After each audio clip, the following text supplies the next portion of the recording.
this is Roger Green, host of the Surfing the NASH Tsunami podcast. Today, we're offering 4 conversations from episode 31, our kickoff of a month-long review of the changing landscape we all saw at EASL Congress 2023 and the American Diabetes Association Scientific Sessions, my one-to-one conversations with Mazen Noureddin and Jörn Schattenberg. This conversation includes the second part of my interview with Jörn Schattenberg. We start by moving beyond drugs to discuss the importance of non-invasive testing and the multiple types of activities and inquiries observers are lumping under the rubric of artificial intelligence. Jörn enriches this conversation by discussing a poster he shared at EASL, which goes into an AI-assisted mode called qVessel. It looks at researchers' ability to quantitate changes in blood vessels and liver architecture as cirrhosis progresses. This example provides a contrast between how we develop diagnostics for scientific insight versus for drug approval versus for clinical applications and patient treatment. We highlight some of what we consider to be some of the most exciting drug development pieces to emerge from the EASL and ADA meetings and comment on how the nature of the questions we're asking in 2023 versus 2019 demonstrates how much we've learned about liver disease over the last few years. Our entire key opinion leader and advocate team has been struck forcibly by how many studies provided significant advances in knowledge and how some of these advances might change our underlying appreciation of drugs, diagnostics, artificial intelligence, machine learning, and how we think about fatty liver disease overall. It's quite a lot to digest and very exciting to consider, so sit back, listen, learn, enjoy. When you're done, join the dialogue on our LinkedIn discussion group.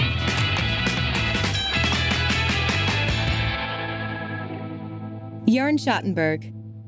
But moving on and discussing NITs, as you said, clearly that's also the second most exciting momentum we've seen. Revisiting EASL there for a second, we had a large number of presentations from the NAIL NIT. There was litmus presentations still. We've seen diagnostic biomarkers, a change under treatment. There's a poster I was presenting with for efruxifermin. This is clearly the tools that we have developed over the last years that are lined up, ready to be used by non-expert hepatologists to identify the patients at risk and also monitor their treatment, I think, in the future. So clearly, the NIT story is something that allows us to speak about management of patients with new drugs. Roger Green. I think you're right. I think that'll be vastly helpful. In terms of the regulators, those are going to be different challenges. Regulators were still stuck for the time being with ordinal histopathology. Absolutely. Which could kindly be described as a blunt instrument. I think so. One of the things that we also saw emerge in Vienna that I commented on, I think on our last podcast episode you weren't on, is we use this phrase AI in so many different ways. But even if we limit it to the use of AI in cleaning up the drug approval process, the question becomes, is what we're trying to do simply reduce the variance around reads using the same ordinal histopathology measures that we've always used, which feels to me like it's kind of the path AI approach or aim path approach? Or are we trying in the process to improve knowledge? And does that belong in the drug approval process or does that belong outside the bounds of that? We did this extra episode you were part of with Arun and David about the study that they're doing with histo right now, which I believe will probably report out at AASLD, which is a very, very rigorous look at all that. But in the end, how will that affect approvals versus the overall development of drug knowledge? I don't know. I'm not smart enough to know the answer to that question. But you're very smart, Roger. You're being polite enough to trying to lure me into a definite answer here. I guess the way you were thinking about AI is liver histology assessment, and that's an augmentation of which we see a number of technologies, both looking at the categorical stages of the NASH CRN to support regulatory drug approval, but also interesting novel aspects. And I presented this in a different abstract at EASL, something that was called qVessel, looking at the vessels within a liver biopsy as patients progressed to cirrhosis. We saw changes in the architecture there, which is not surprising, but we're able to identify them and quantitate them. And I think that's where, from an academic perspective, we'll end up with ways to generate hypotheses and maybe even develop a better understanding of this disease as long as we have liver histology available. So I'm excited for it for both terms from the liver histology perspective. But the next layer is that we also use that in, let's say, labs, clinical nodes, and actually identify patients at risk for the future. And we've done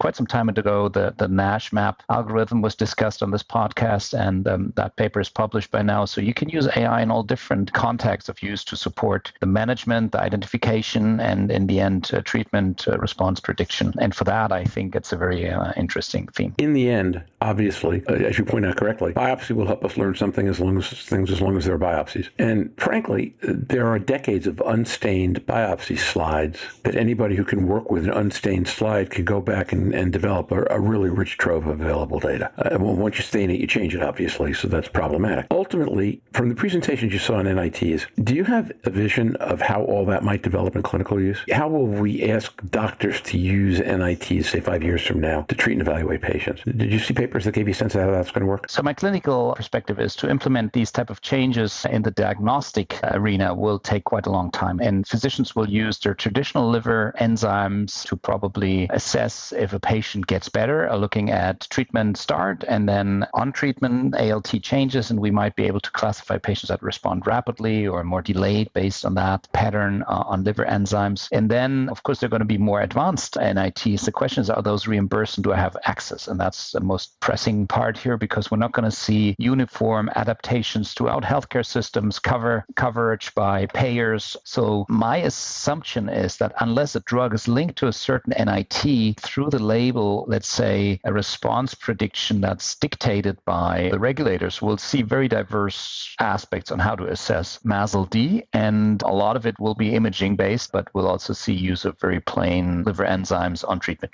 Interesting. When you say imaging based, are you envisioning a lot more use of VCTE or subsequent generations of VCTE-like technology, or are you going all the way to MRE, MRI? So it's probably going to be ultrasound-based technologies assessing attenuation and velocity being calculated into elastography in a certain machine, and there could be multiple of them. What else of all that you saw last month really got your attention? So obviously, having attended Vienna, I felt the treatment aspects were very exciting, in particular as looping back to the therapy session, we saw so many different MOAs. There was the siRNA knockdown. There was a dual agonist. We had obviously the thyroid hormone receptor beta, and this is just a lot of MOAs we're seeing here. I'm not all made it, but I'm very excited about the genetic approaches because I find this is novel and something that has been already implemented if you think about the PCSK9 inhibitors. So that is exciting. But then again, at the same time, the availability of orals GLP-1s and data was presented in the New England back-to-back with the FGF21 that was given as a late breaker. That just shows me that the combination of different compounds will be possible in the future, and I'm sure we'll be able to use that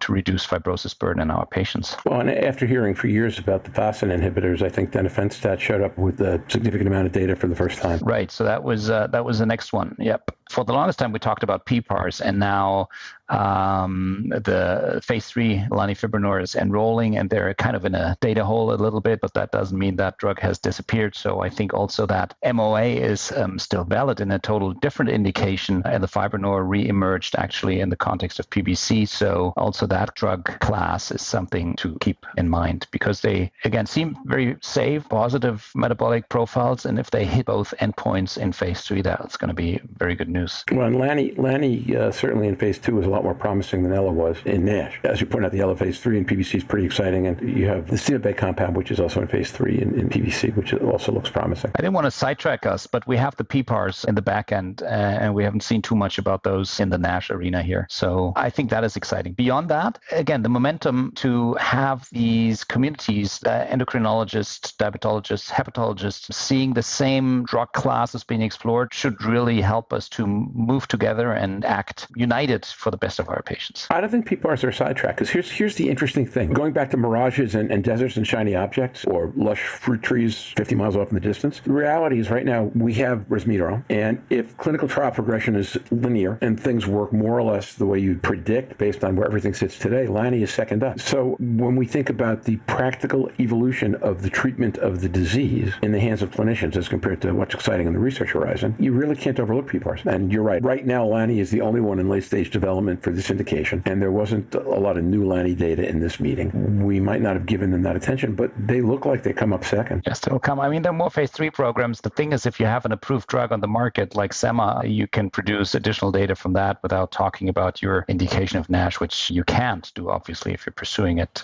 in a drug development program. So that's a little tricky, but more things to come. Well, the other interesting thing to me is that there was a lot more excitement about the GLP-1 GIP agonists a while back, and now now less on that, right? People don't talk much about tirzepatide. Cotadutide got, I guess, discontinued, and a lot more interest in the GLP-1 glucagon agonists, the duals. Yeah, I think reason being, of course, the glucagon receptor being liver specific, you expect more liver specific MOAs, and with all the GLP-1s, we only have indirect metabolic effects that would benefit the liver. So I think that is one reason, and I don't see a study program for tirzepatide in fibrotic NASH. So clearly, the mechanism of glucagon receptor agonism, and we see a number of compounds that differ with regards to the affinity to those subreceptors, is something that I'll be interested in. I'm more prominent in that class. But then also the triple agonist was recently presented, right? Right. So as we're speaking, I'm actually scrolling through the Eli Lilly clinical pipeline webpage. And they report that they have tirzepatide studies in phase 2 in NASH, but really that's it. Retatrutide is in phase 2 in obesity, not in NASH. They don't really talk a lot, right? Well, they've got a PNPLA3 siRNA in phase 1 for NASH, but for all the excitement that Lilly produced about obesity and all the conversation about what that's going to mean for NASH and the future of NASH, I don't see, at least on this page right now, an awful lot of evaluation of those drugs in that indication. From Lilly, at least. I can't speak for the rest of the world. You know more than I do because this is a world you live a lot closer to than me. Altimmune and Merck presented on phase 2A and 2B NASH studies in one session in Vienna. Is anybody else with a dual agonist or treble agonist presenting in NASH right now? So there's a dual agonist developed by Boehringer Ingelheim and Zealand Pharma, actually, and they have cooperated on that, and the data presented at ADA in San Diego, and they have a NASH program that has been enrolled in phase 2. So we'll see where that goes. Again, those GLP-1 glucagon receptor agonists are going to be different based on efficacy and tolerability, and the determinant is how strong are they binding to the respective receptors. Actually, that's interesting. I guess that's right. So phenopegdetide, which Merck presented, is in fact the Hanmi phase 2 that Hanmi has been posting on forever, which is fast-tracked. I believe they've got a treble also, although I didn't see any signs of it in this meeting. So I could just be wrong about that. But it's an exciting area. What else did you notice in Vienna? Let's revisit the patient pathways, and you said Ken Kusi has been complaining about the nomenclature that might water that line. I wouldn't say complaining. I would say he was wistful. Ken doesn't complain. Ken's one of the most optimistic people I know. I'd say he was wistful. He adapts and develops solutions. I saw a lot of posters on, again, NIT-based identification and referral pathways, and if we leave the name behind for a second, or the acronym, we could say that we define patients based on their NIT pattern, and there was some presentations on that: referral, FIB4 follow-up, or primary testing with a direct fibrosis marker. And that, in the end, if you educate our peers on a marker that's available in their pathway and they can use it to identify a patient at risk of advanced liver disease, then we can focus more on the advanced disease stages, call them liver patients because that's what they are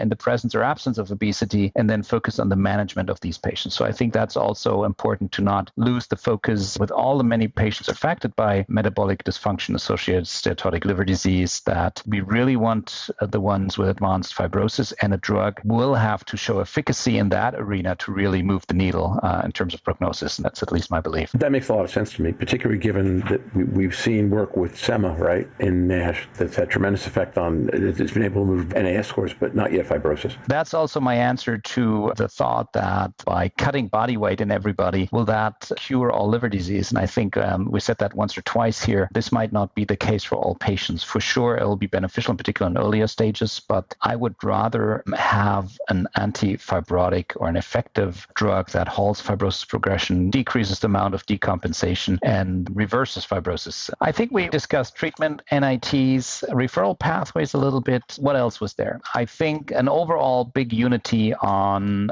wanting to move the field forward in terms of nomenclature, in terms of identifying patients, and a big debate, maybe if we move to the next level, screening for complications, that's still unanswered.